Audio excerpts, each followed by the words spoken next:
We're live and recording. Oh my gosh, you guys, welcome to this. I'm so excited to be here. So excited to have all of you guys here. Thank you for being here. I need to come up with a title for these things. I was kind of messing around with stuff the other day, and I was saying finding beauty in every beast. I personally Do you like that? I really, well, when I heard it, remember I said, who came up with that? And I said I did. Yeah, and I said, that's actually really, really good. And I was grumpy at the time. He was. And so for me to throw a compliment out when I was grumpy, it means it's phenomenal. Well, I think what you were hoping for was you were hoping that it was somebody else's so you could praise them. No, I wasn't. No, it was really good. Husband, wife.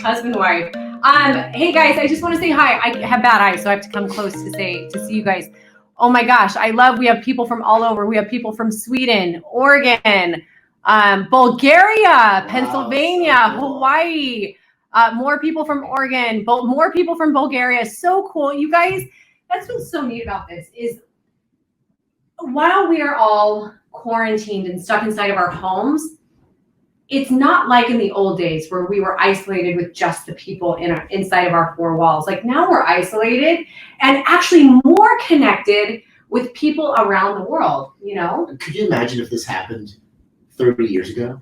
No. No cell phones. I mean, 20 years ago. I can't. With no video conferencing, no FaceTime, no Amazon, no delivery services, we would be like isolated. Legitimate. We could pick up the phone and we could call people, but that's it. I know. And we would call them from a phone that was connected to the wall. Yeah, I remember that. For sure. Because when I was in junior high and high school, I used to have to call, like, connected to the wall. Well, and for me, we would just telegraph. It was like,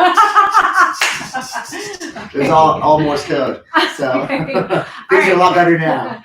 So we're going to wait for a few more people to pile on here. While we do, Chris, do you guys know my special guest today, who also is my partner in crime in everything that we do, most everything. Do you know he can play guitar?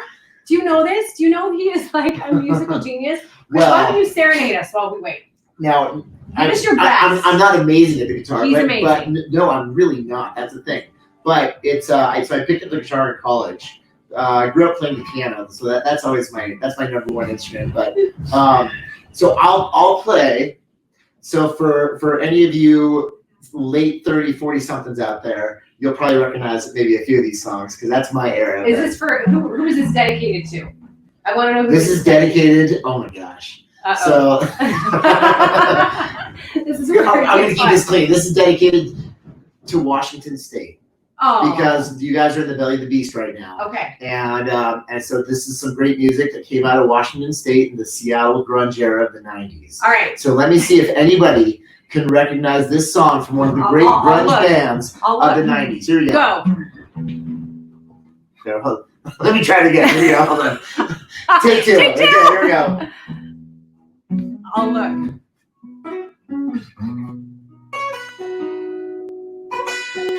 Got the blue side. I should know this. He plays it all the time. I don't know the name of it. Do you know the name of this, Derek?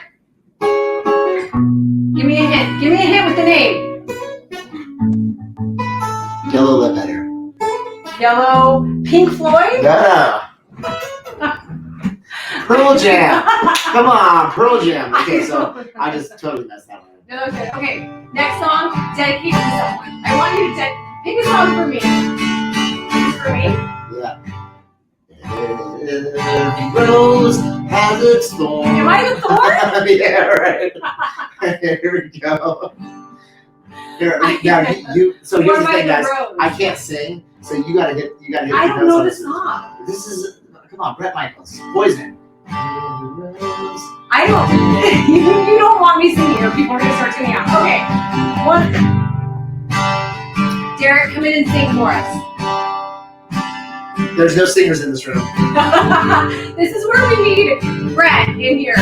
Brett, if you're watching this, you're coming on to the next one to sing for us while Chris plays guitar, and I just monologue through the song, just like this. It's gonna be fun, guys.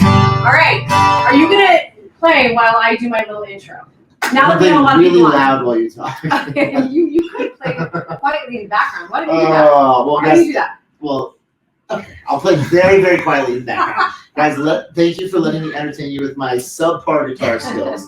But guys, as clearly we're trying to find any way we possibly can entertain ourselves during this quarantine. We are, and I have to say, we are having a lot of fun here. There's a lot of, I was actually listening to a podcast this morning. I loved what she said. It was Brene Brown's, and she was saying that right now she's at an intersection between being scared and being excited. I don't know if I can do the music. Oh, I'm giving you. Well, but the thing is, when you talk about something super sad, I'll be like, okay. And then when it starts to get positive, then I'll hit you with something. Okay, we can try this. Actually, let's not. Okay. Because I don't want to lose my train of thought. All right. But anyway, what I was saying is, and I think it's good for you to hear this too. I was listening to this podcast, and Brene Brown was talking about. She's at an intersection right now, and I think so many of you guys are there. This intersection between being scared and being excited, and I can totally relate. There's so much fear in this place. There's fear in the uncertainty. I think, which is natural. And this is obviously an uncontrollable situation and circumstance, but also just in our lives. Like, you have to understand that there is excitement, and there's excitement because so much can come out of it. We know that the best things in our lives come from us having to work through these tough times, these hard times, having to figure out what's next. And so right now it's almost like there's a blank slate. There's an empty canvas, and it's our time to create the life that we want to create. And it's one of the scariest things for me is it's all so new, right? And that's what Brene was talking about. It is all so new. And what's scary about new? I mean, even starting this right now, like this today, I've had so many goals and so many dreams. And what stops me from pursuing them? It's the idea of this thing being new. And when we're new at something, we're not good at it, right? And when we're not good at something, we fear there's judgment that comes with it, or at least perceived judgment. And when there's perceived judgment, we take that to mean that we are not worthy or not valuable, instead of taking it as feedback, which then can make us better. It's like, I mean, if you've heard the saying, it's like every baby sucks at walking when they first start. Does it stop them? No. And they become pros. And what is it, Chris? 10,000 hours can make you a pro at anything. Mm-hmm. But 10,000 hours of 10,000 repetitions. 10,000 repetitions. Yeah. Eventually you become good at it, but nobody's good the first time. And for me as a perfectionist, it is scary to kind of delve into a world that is foreign to me. And I think a lot of you guys are there too. And I have actually a lot of friends that I've coached through this exact thing. And I have to tell them, hey, you can't think about the people that might be judging you negatively. If you're letting their opinion, their value that they perceive you to be, create your own value in yourself, you're essentially stopping yourself from serving the world and also from serving yourself and your family. And I think yourself is the most important thing, because nobody else has to live this life but you. Nobody does. This is my life.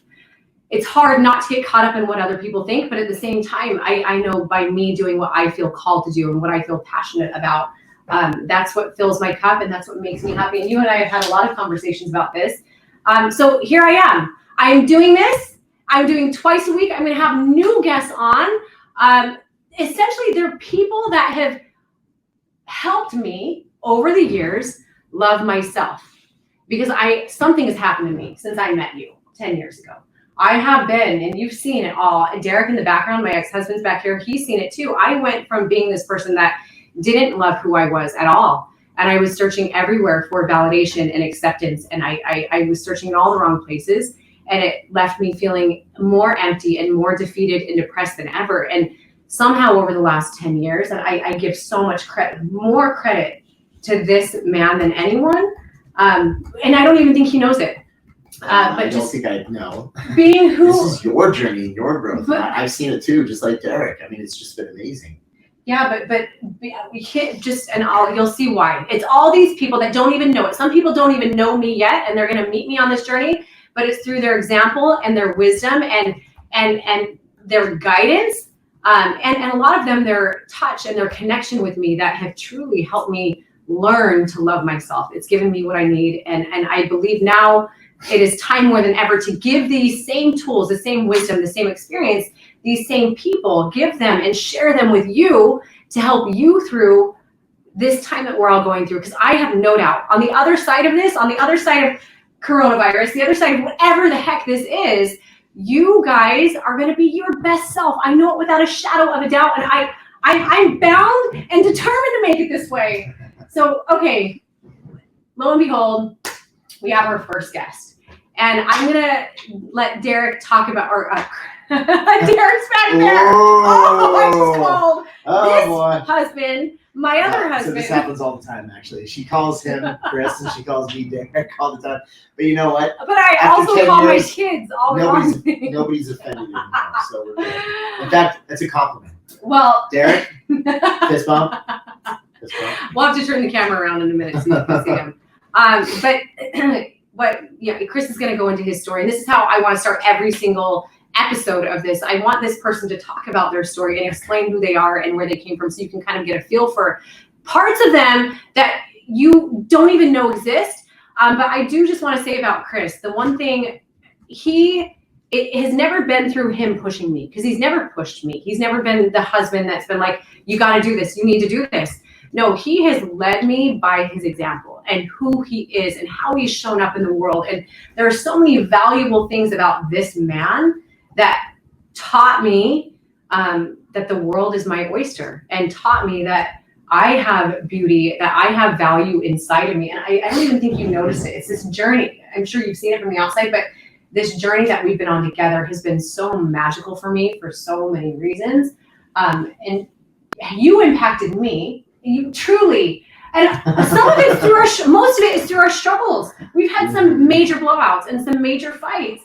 But through it, he has helped teach me how to be my best. So Chris, thank you for being here with me today. Thank you for having me on, Heidi. Welcome to my show. It's amazing being in my office. And my office. And your office too. Decorated for you. I didn't decorate it. I had somebody decorate it, therefore I decorated it. That's my way of figuring it out. Okay, so with regard to you, she's amazing, yes, if she's on here, she's another person that's finding her power, and it's really cool.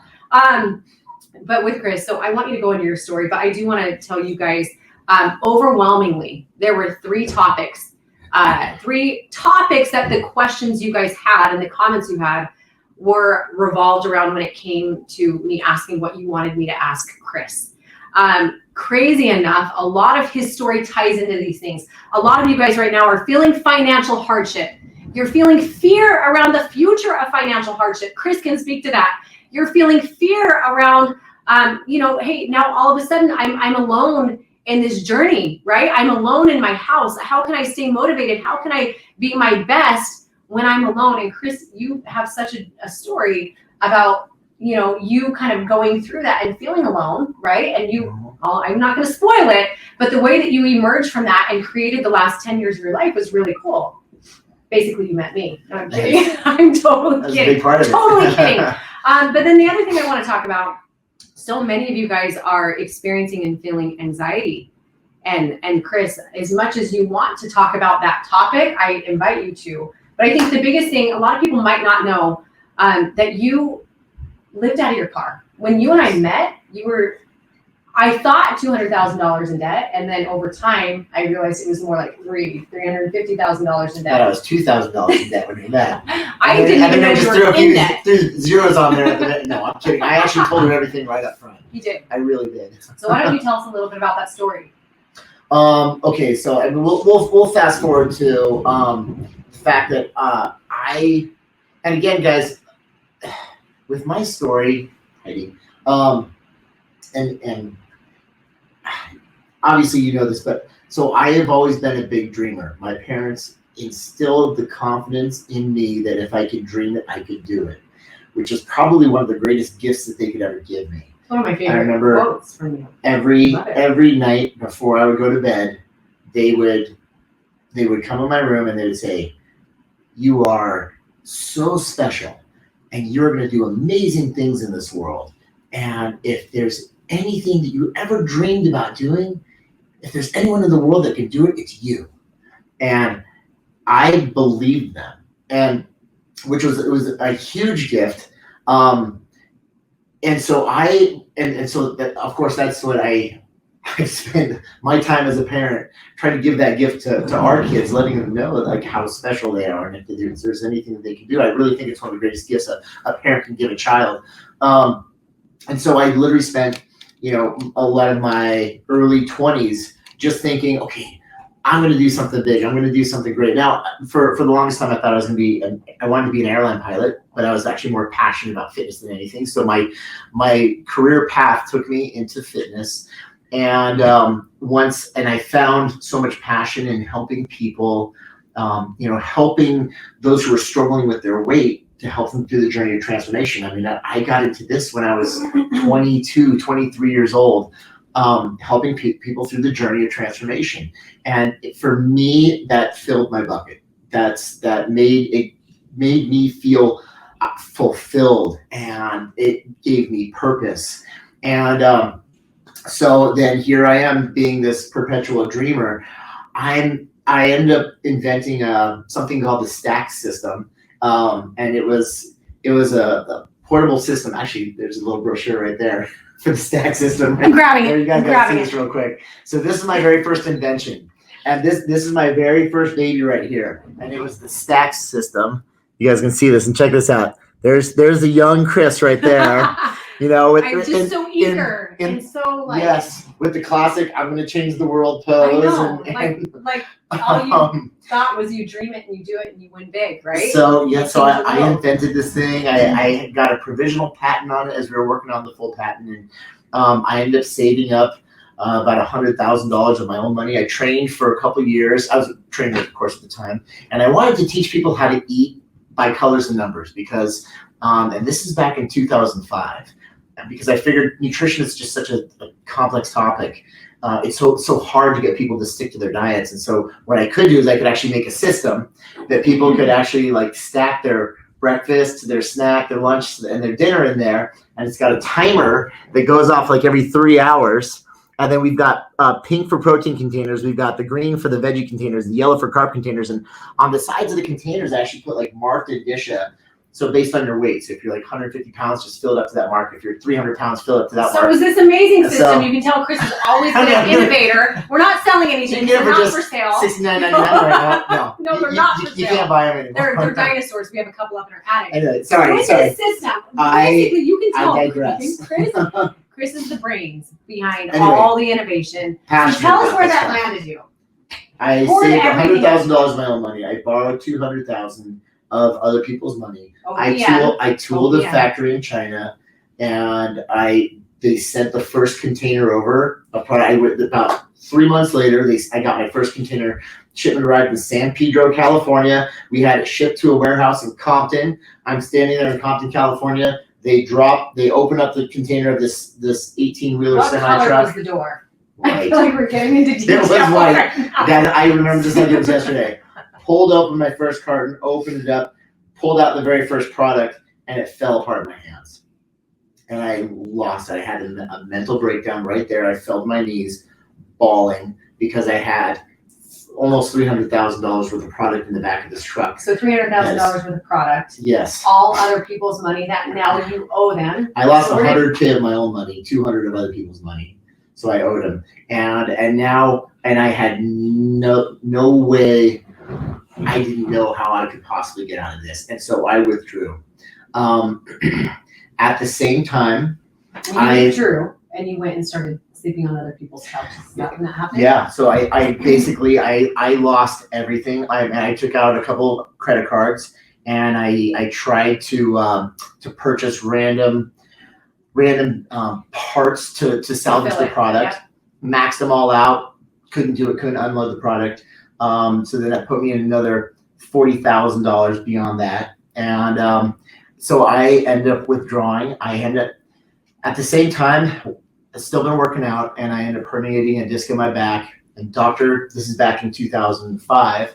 So back then, the doctor's like, oh, here's something to manage your pain. It's called Vicodin. And that quickly turned into, I was taking a lot more than 2 or 3 a day to manage the pain, because not only did it manage the physical pain of my herniated disc, but it managed just the emotional pain and of the depth of despair that I was in at the time. I couldn't pay rent anymore. I didn't know what to do. I found myself floating around from couch to couch. And I mean, this was the obviously losing all the money. It was about a year before I found myself on the street, because and I was struggling, just trying to train people off for about a year. And then over that time, that's when the painkiller addiction got me in its grips. And I was hooked out on painkillers for almost a year and a half. And over that time, that's when I lost everything. So then you are $300,000 in debt. You are hooked on painkillers. Actually, for almost 2 years. For almost 2 years. And you're alone. Because I know, just knowing you weren't in a relationship. You've kind of had some hard times in relationships yourself.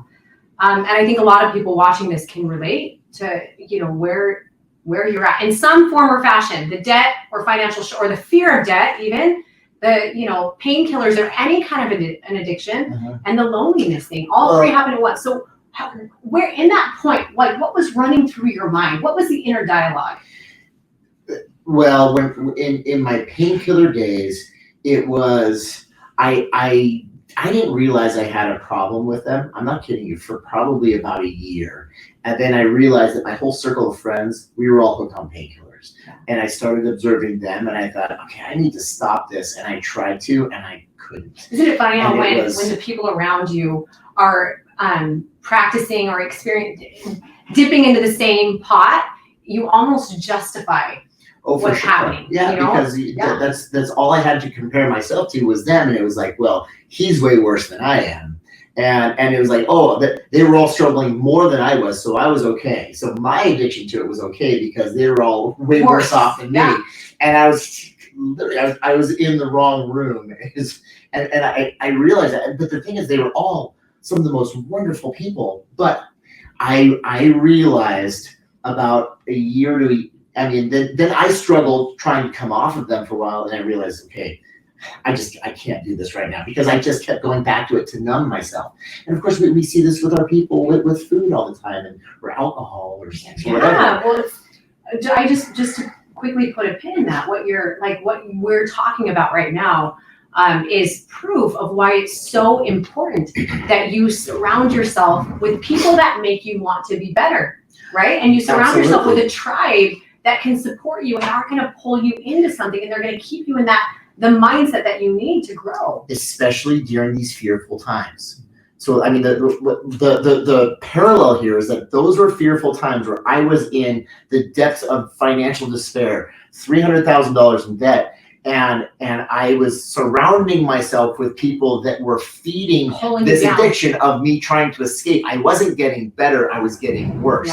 And I was looking to that to numb myself from that despair. I know a lot of us are probably feeling despair right now and lots of fear. And so it's human nature to try to numb that.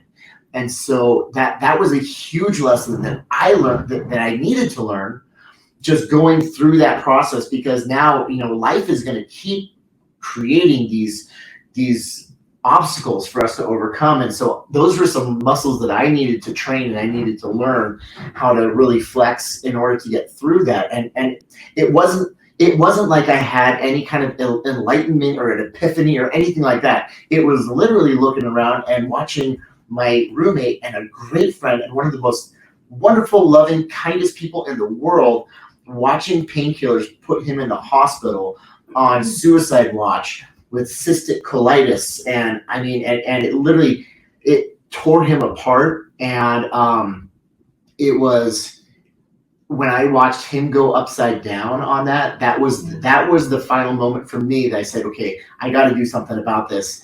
And that was also the time where I had nothing left. He was letting me stay at his place for free. He's such a great person who was just hooked on some horrible chemicals, and he couldn't let them go because he was going through some terrible things in his life too.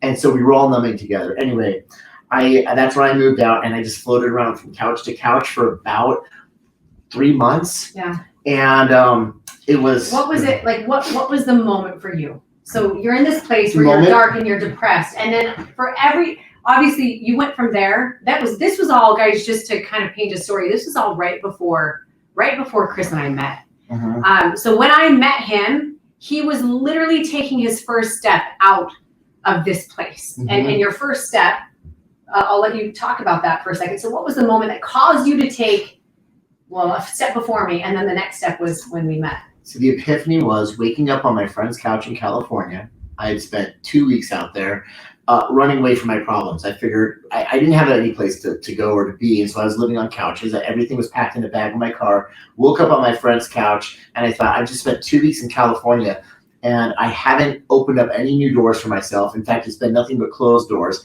I'm still in $300,000 of debt. And I realized I was running away from all of my problems. Geographical therapy. We always think that's going to work, and it doesn't. No. Can't run. And Problems so are going to find you there. I woke up and I said, it's time for me to stop being upset with.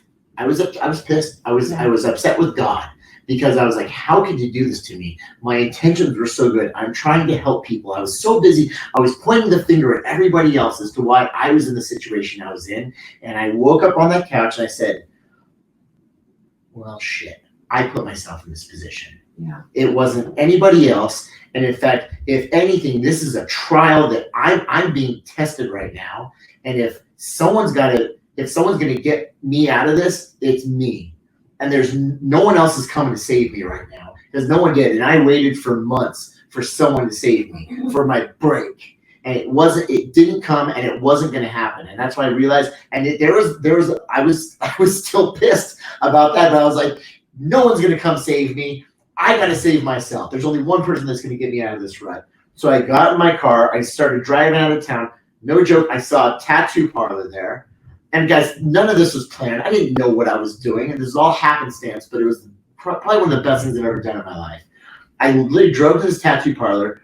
I laid down, and there's the coolest girl. She comes up. She's like, what do you want to do? And I was like, I want you to tattoo the Roman numerals 1 through 1,000,000 down my side. And look, I have no idea how I'm going to do this, but by the time I leave this earth, I want to make a positive difference in 1,000,000 lives. Now you got to show them your tattoo. And this is the promise I'm going to make to myself. And now I have to look at myself every single day and know that that's my purpose in life. So show us your tattoo. Well, now I have to. Now you got to show us your tattoo. First, let me suck my stomach in. I don't know if you need to do that. There. So there it is. That is the famous tattoo, and I love. There's the tattoo. I love this story of Chris's. And what we do is, as people say thank you, I cross them off. You check them off, and I think all of them are checked. And now it's time for another journey of yours. It's kind of across. Well, but before we go too far, I do want to point out I love this story and Chris's journey of really finding purpose, and that's why he's such a big advocate. We all are, but Chris preaches over and over. Like, you have to have purpose. You have to dig deep and find your purpose, find your mission, and actively work toward that every day. And that's something that you've instilled in me. And in my times where I felt lost, because you know this about me, I make my mission helping other people, like jumping onto your mission or jumping onto your mission. Yeah. And so even, me doing this is kind of like, oh my gosh, this is my mission. This is my purpose. But by the way, that's why it's so cool to see you doing this, because we spent 10 years and you've asked me, trying to ask you, what is your mission? I'm like, how to help you. Because guys, so there's a saying, there are the two most important days of your life are the day you're born and the day you find out why. Yeah. And it's when you identify that purpose, that mission, and your mission can change. It can change, but that's totally okay. But just to have that purpose, it will lead you, and it will fill that hole that so many times I was trying to numb, and I was trying to fill it with drugs before, with painkillers. Whether you're trying to fill that hole with alcohol or food or whatever. Yeah, I love that. This is where, and again, guys, it's not like I had an epiphany. I didn't read in a book or anything. It was literally there was a certain sense of desperation, but also a weird sense of empowerment as I'm like leaving town thinking, I'm going to get myself out of this mess. I need a purpose. And I have to look at myself every day in the mirror and look at that purpose. And so, to keep pulling me back to it. And it saved my life. It changed my life and it saved my life. Yeah, and I love what you're saying about that. And I love just kind of going back a little bit. Couple takeaways that I have from, I mean, there's so many, but I will say you, just on this topic, the when you were in your tough times, you were saying for a while you were numbing it, right? And it's so important during this time for all of you guys. I think you can relate in some way. Like, we're in a really hard time. You obviously had all of your questions about how do you deal with anxiety? What do we do during this? I think one of the most natural things, and I've been there in my life too. I had my eating disorder. I had relationships that I shouldn't have been in, trying to numb and fill the void of certain bits of pain that I felt. And I'm learning as I get older, the beauty that comes with feeling your way through situations, not numbing it. And when you're hurting, and naturally you might want to go to food, you might naturally reach for alcohol or whatever it is that your drug is, or work, saying, you know what, like what I'm feeling, it's okay. Like, this pain is something I need to feel. I need to work my way through, and just letting yourself almost, it sounds so weird, but for me, I learned to let myself embrace it a little bit and appreciate it for what it is. Okay, this is hurting me because it needs to hurt me. I need to feel this. I need to dig deep and figure out where this is coming from. And most of the time where it's coming from is trying to control something I can't control, whether it's with him, whether it's with Derek, whether it's with my business or somebody in my life, or wanting someone to feel a certain way toward me because I care about their opinions, or wanting to not be in this mess that so many of you guys, we are in. We're all stuck in our homes, you know, but there is a reason for everything. And once we can, it's practice the serenity prayer. When I don't even know it off the top of my head, but essentially acknowledge, you know, realize what it is that we can't control, give that up, and control the things that we can, control our reaction to it, control what we take from it, control what we learn from it. Now is such a beautiful time to really dive in and get as much information. And like from you, Chris, I love purpose. It's such a huge thing. I also love you talking about how your parents raised you. I think it's so, I mean, that was something when he and I first started hanging out, we weren't even dating. I remember saying, I want to know how your parents raised you, because however they raised you, I want to raise my kids, because you just believed, not just in yourself, but in everybody. That gift, it was probably one of the greatest things they could have ever given me. I think it probably one of the greatest gifts a parent can give a child is the gift of their belief in themselves, because I think that's what's lacking in so many people. And I can't tell you how many people, and you know, and it really helped as I began coaching other people through the journey of transformation, because I needed to go through a journey myself. But when we started coaching so many more people through the journey of transformation, I think that was probably one of the heaviest things on my heart, was going out into the world and meeting and immersing myself in all these lives of people that didn't believe in themselves. They were never given that belief. Because they never had anybody to really believe in them. And then they tried and failed so many times, they lost that belief in themselves. And that's where, I mean, for all of your parents out there, please, I hope you take this to heart. One of the greatest gifts you can give your children is just to continuously believe in them, and to let them know that they are amazingly special and they're here to do great things in the world. And if there's anything that they can dream about, they can do it. If there's anyone that's going to do it, it's them. So with kids, yes. Now, I want you to talk to all the people out there that right now need a lesson from you on what can they take, Chris, from your story. What can you give them? What takeaways do you want them to hear from this to make their best self? And I was going to transition that into, I would love for all of you out there, parents, not parents. Okay, so I just brought that up about talking to your child. That's probably something that you think, I can do that, and that's amazing. I would love for all of you out there to spend some time in the mirror and talk to your 8-year-old self or your 9-year-old self, and give yourself that belief again. Because again, this is something that you and I have had a chance to experience for over a decade now. And the thing is, it is so easy for us to believe in the ability of people. And for those of you who've actually like seen our show, you saw these ordinary people do tremendously extraordinary things. Those are just normal humans. Like that's what humans are capable of. We're all capable of doing something so extraordinary, doing multiple extraordinary things, and we just don't even realize it. Like there is just so much untapped potential in the two hands that you can hold up in front of your face right now. You can do anything and everything with them. Now, granted, I know you might be lacking resources or something like that, but the thing is, with a little bit of proactivity and resourcefulness, guys, get creative. And things, you don't need to create this by the end of the day. And nothing that if you see any ounce of success that we've had, this has been years. And it's just like at the end of the day, we're that a little bit closer. I think you become an overnight success closer. After 10 years, right? Wow. Look, guys, we've been doing this transfer. I've been doing it since 2002. We weren't even on TV till 2010. 8 years later, everyone's like, oh, overnight success.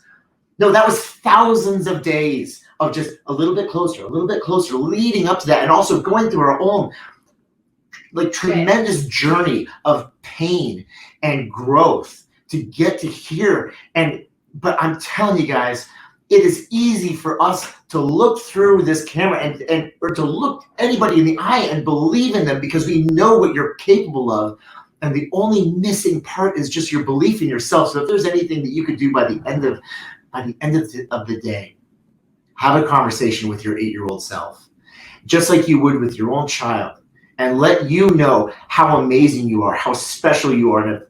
And if there's anything that you want to achieve in this world, you're the one who can achieve it. You can build anything you want. You can accomplish anything.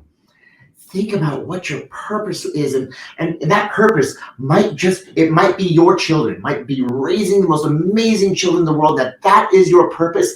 Then you go at that with everything that you've got. Or it might be supporting a team to bring an amazing product to the market that's going to change millions of lives. It might be volunteering at a hospital and helping people who are sick, especially now more than ever. Whatever it might be, guys, whatever your purpose is, if you are here to help people who are suffering, who are struggling, find out whatever that is, find that solution, and that's that purpose. However we can serve others, I'm telling you, it's fulfillment on a level that you can't even put into words. It is you have to experience it to actually know exactly what I'm talking about. But when you're there, and you know what I'm talking about. I do.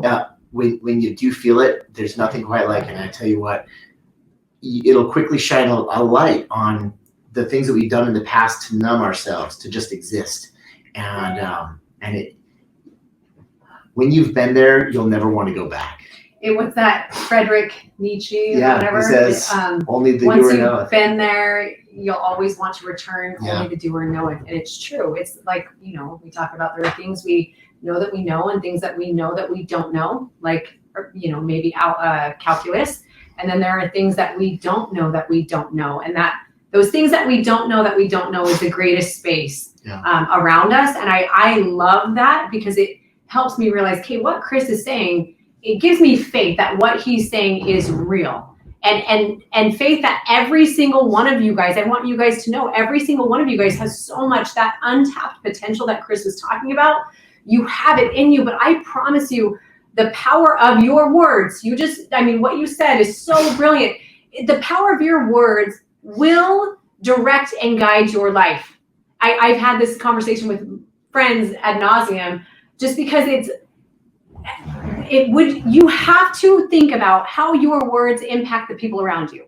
How do your words impact your kids? How do they impact your best friend? If you told your best friend they're an idiot, they wouldn't be your best friend anymore. Or over time, they'd start to believe that they were an idiot. If you told your kids hey, you'll never make the football team, they're not even going to try out for the football team because they're going to believe what their parents are saying. Well, so what happens to you when you say something to yourself in the mirror, or you say something in your head and you say, you'll never get that promotion, you'll never build that business, Heidi, you're not capable. And I used to speak to myself like this, Heidi, you're not capable of great things. I'll cry, but of great things. Like, they are, and you're capable of helping them get there. And that was always kind of my inner dialogue in my head. And so, just flipping that and actually realizing that if I'm kind to myself, and if I tell myself, and if you tell yourself that you are worthy and you are valuable, if you speak to yourself like you would speak to the person you love the most in the world,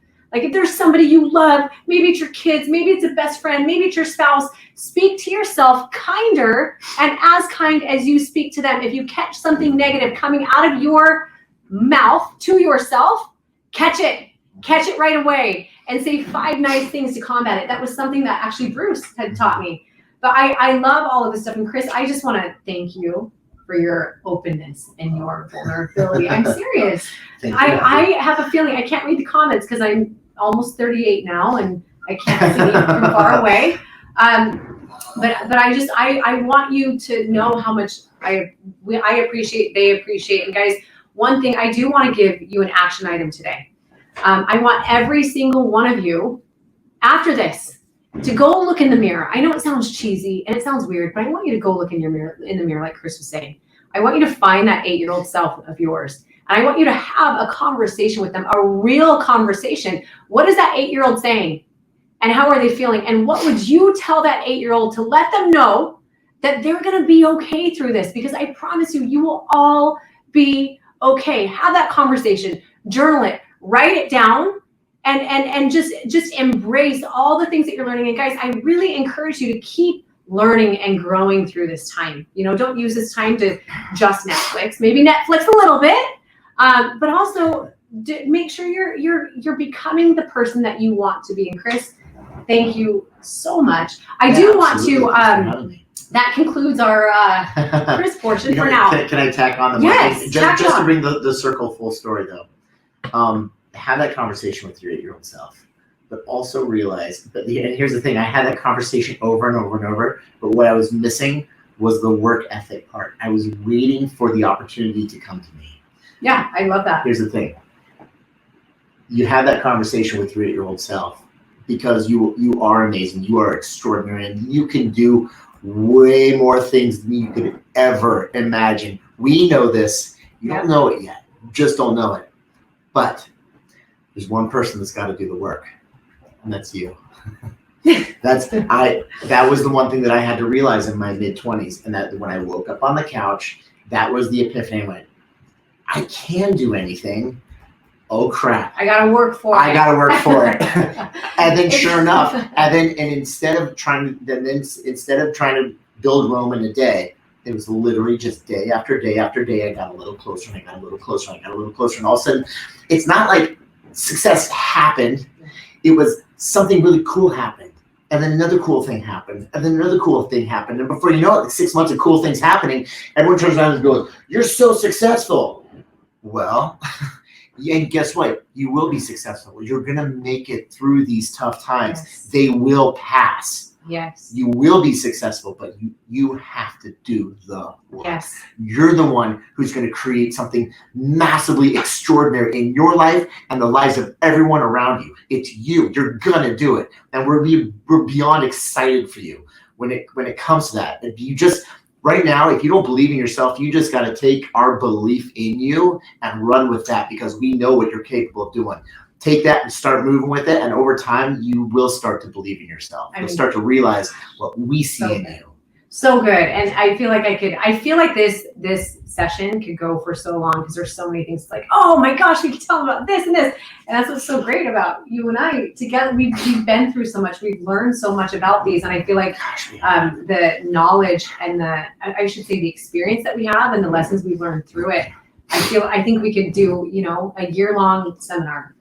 Just never take rest. I mean, there's so many things I want to go into, but I know time is short, and I know there are a lot. That was awesome. A lot of really good questions that people want to know. And so we're going to go ahead and open it up for, where is my phone at? I had them on my phone. Right here. Hold on. Where? On the floor. Oh, thank you. This is why I need people in my life to tell me. Here, I'll play the guitar while you're looking at your favorite Okay, phone. Yeah, we have some really good questions. Okay, I'm going off of that. Okay, these are directly from you guys. I love it, and we're gonna. So your answers are gonna be as Short. few sentences as possible. Okay, here we go. Can I show them some products that I've been inventing? I literally sit back and I invent things all day. He does. He actually does. Okay, give me one thing that you do. One thing that you do to stay positive in a world that many perceive as negative right now. One thing. I feel like we need like Jeopardy music or something, or like Yeah. da-da. Okay, hey. Okay, I'll keep this super fast. I do play music. Good. Okay. Speed run. Speed round. Look, guys, I'm Speed guilty round. of feeling negative too sometimes, more often than not. Recently, love that. and I catch myself and I play music, which is amazing, or I work out. What is your favorite thing about Heidi? That's not on the list. That's not on the list. You guys didn't ask that, but I'm sure you want to know. Your laugh. Is it? I would honestly say it would be our chemistry together. Ooh. In a lot of different ways. Yeah, we do have the most amazing chemistry together. Like life chemistry. We do. We actually do, and Mhm. that, you know. And Okay. that expresses itself in all kinds of ways. Both positive. Like we have the most outrageous fights you can ever imagine. We do. We have some good ones. Yes. Any tips for recovering after this? Is that the one you were pointing to there? Oh, for Derek recovery. was pointing to a specific question. So any tips for recovering after this? After Okay, like one this? tip. One quick tip for recovering after this. This person's gonna lose their job, move back in with their parents. They don't know how to start over. One thing I think we talked about that. So let's skip that. Or unless you have something fast. Yeah. Identify your mission, your purpose, or whatever that is, and then I would say just take one tiny step toward that. Even if it's like, okay, get whatever job you need to get to actually like pay the bills, but then start taking those little steps. Turn whatever it is, whatever your passion is, into a small habit your you can crown do on the upside side. down. Yeah, a little side hustle, and then eventually you can make the transition. But pay the bills first. One, I'm gonna say, what's your favorite at-home workout? Oh, I love doing push-ups, pull-ups, and squats. Cindy is what it's called. Jump. It's 5 pull-ups, 10 push-ups, 15 air squats. Set a running clock for 20 minutes. It hits every muscle in the body, pushing, pulling, squatting, and it is and massive cardiovascular response. It is everything you could possibly ask for. If there's any workout I would have to do or I could do for the rest of my life, That was a long sentence. That's a good one. I wanted to explain it to him Great. because This is a good one. Here we give a go. man a fish. Don't you ever eat junk food? Heidi shows us some fun stuff she eats and works into her meals, but what about you? Heidi needs more of Chris, and Chris needs more of Heidi. Who needs more junk food, you or me? For sure me. For sure. For sure me. These muscles are Derek's made over of here going marshmallow like this. tree bars. Derek's behind the computer. He's like, I wanted this question. Yeah. I wonder what you eat too. For junk Derek's even wondering if I eat junk food. food. He's like, Sardines. So I A can of sardines. eat sardines. You know what I'm hooked on? Are those Star Did Kiss. you hear that? Oh It yeah. says when you're done with your last push-up, go answer the door. That is our It's a doorbell. Yep. Those little Star Kiss tuna packets are amazing. So I've been eating those sardines. Junk I food. Though. What did junk 2 food? cans of sardines. But yesterday. what junk Okay, food? so junk food.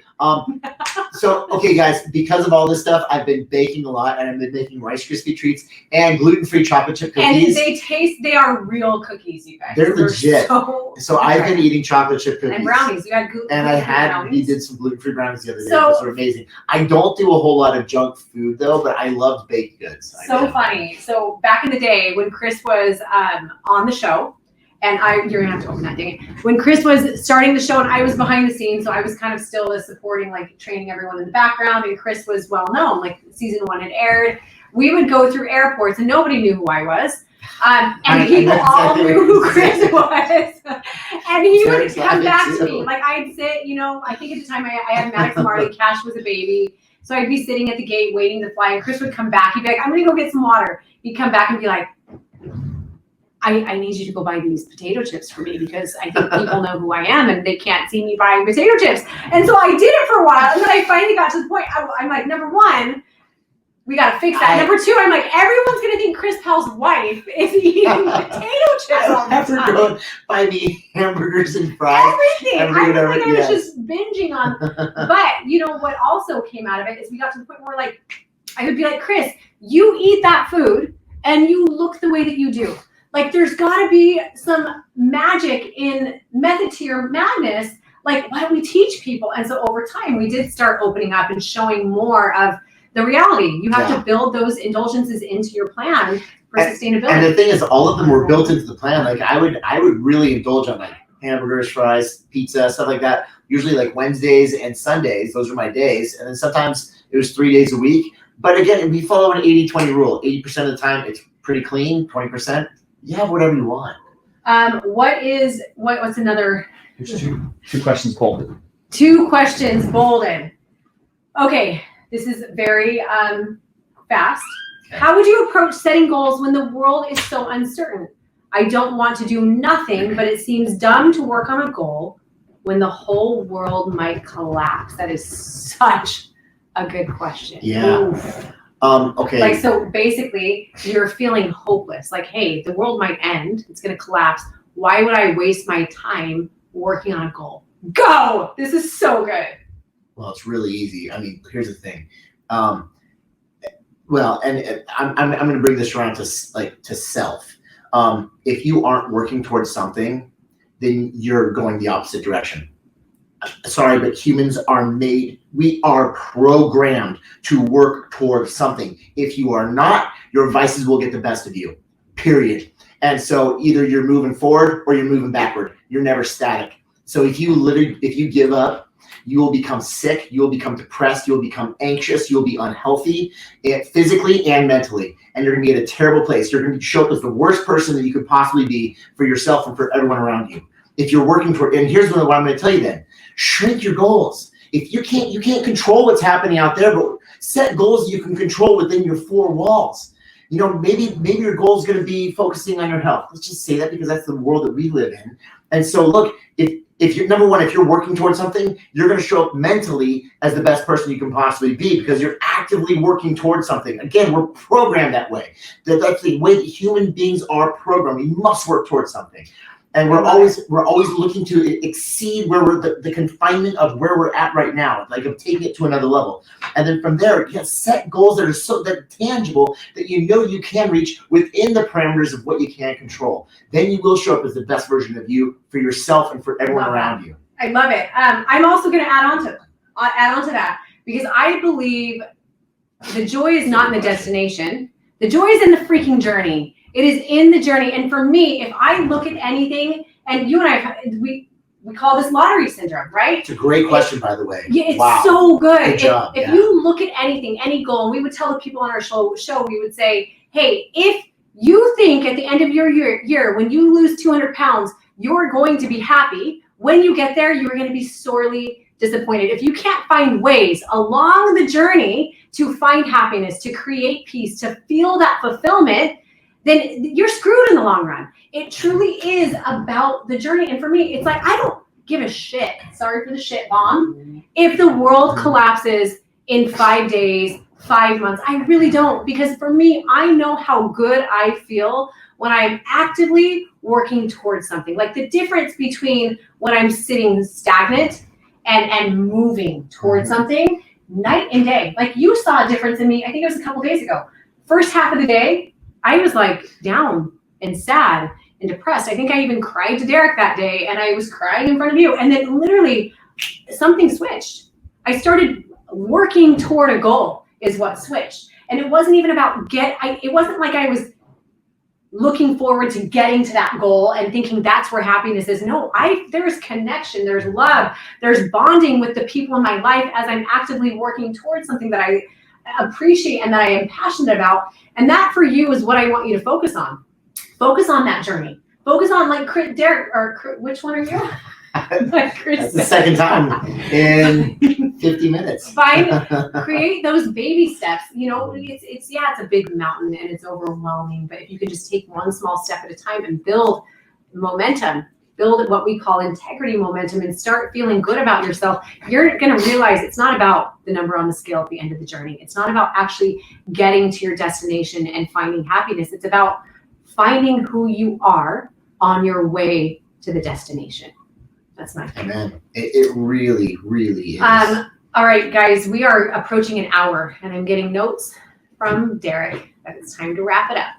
So thank you guys so much for showing up. Thank you for being here. I loved this. I had butterflies before this, like super excited. And I text like a couple friends saying, oh my gosh, I've never been more excited in my life. Just because I knew, number one, I was excited to interview you for the first time. And number two, just so excited that we're able to share our experience with you to create something better, to create a better you. Now, remember, guys, I will be doing this Sundays and Wednesdays with a new guest every time. I'm so excited to tell you about the next guest. I'm not going to say it here. No one's going to compare to Chris Powell. Oh. No one's going to compare to Chris Powell. But they're going to be on a whole nother level in their own world, of course, in their own right. But thank you for being here, you guys. Don't forget to tune in, watch my stories, watch my posts, register for the next one. Chris, grab your guitar and play us out. All right, guys, here we go. Wait, play a song that reminds you of me.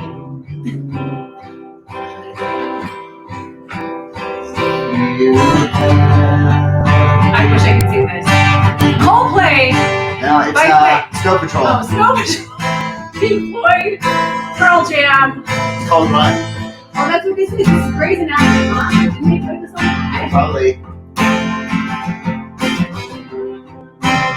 I think we should go do a TikTok. There we go.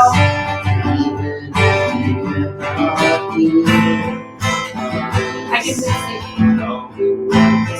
I don't even know the words.